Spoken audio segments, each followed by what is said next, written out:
Hello everyone តោះគ្នាមកកម្មបែជួយយើងទៀតបាទអិសកែមានគេខាងណាថាខ្ញុំមកប្រាប់តោះគ្នារបៀបនេះយក skin event ទៅចេះប្រាប់មិនតោះគ្នាមិនឈ្មោះថា Scarlet មួយតោះគ្នាចាំថា event នេះគេលេងយកយ៉ាងម៉េចតោះគ្នាមើលវីដេអូនេះដល់ចប់ទៅនឹងដឹងពីលក្ខខណ្ឌនៃការលេងយករបស់Garena Free Fire ចឹងតោះគ្នាមកទៅដល់ការរបស់ខ្ញុំតោះគ្នាមានតម្រូវការចង់ដាក់ពេលមានតម្លៃសមរម្យតោះគ្នាអាចដាក់បាននៅ website pero នេះចាទាំងអស់តោះគ្នាគេថាគាត់ដាក់ពេលលឿនហាត់គាត់ចិត្តមែនតើតោះគ្នាចឹងខ្ញុំសង្ឃឹមថាអ្នកទាំងគ្នានឹងជួយ support website ខ្ញុំប្រមូលឲ្យ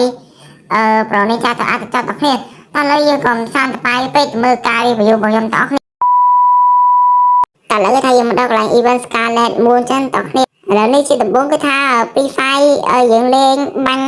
enemy បាន2500 damage ចឹងទាំងគ្នានឹងវគ្គ BR រែកបាន CR រែកបានទាំងគ្នាពីនឹងទាំងគ្នាលេងវគ្គ4ណាក៏បានដែរទាំងគ្នាបន្តមកទៀតគឺថាយើងបាញ់មនុស្សអត់បាន9ខៀចឹងតែគ្នាបាញ់ enemy បាន9ខៀក្នុងវគ្គ BR រែងបាន CR រែងបានតែគ្នាថាងាយៗមែនតើ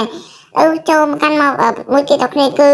លេងឲ្យបាន4វគ្គតែគ្នា4វគ្គចឹងណារែងធំក៏បានទៅក៏បានតែគ្នាហៅថា BR រែង CR រែងទៅ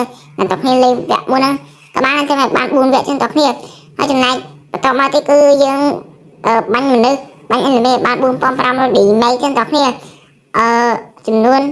4500 damage ក្នុងវគ្គរែងធំក៏បានរែងទូក៏បានតែគ្នាថាងាយៗទាំងអស់ទេតែគ្នា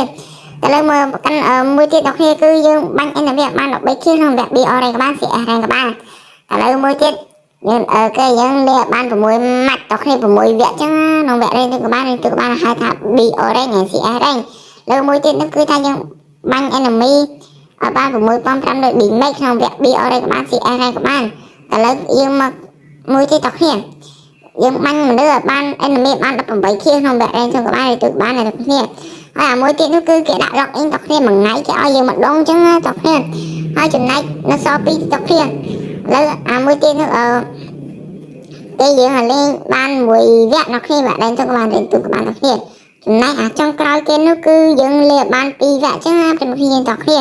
ហើយតគ្នាការរៀបរយរបស់ខ្ញុំមានតែប៉ុណ្ណាទេតគ្នាចាំជួបគ្នានៅវីដេអូក្រោយបាយបាយ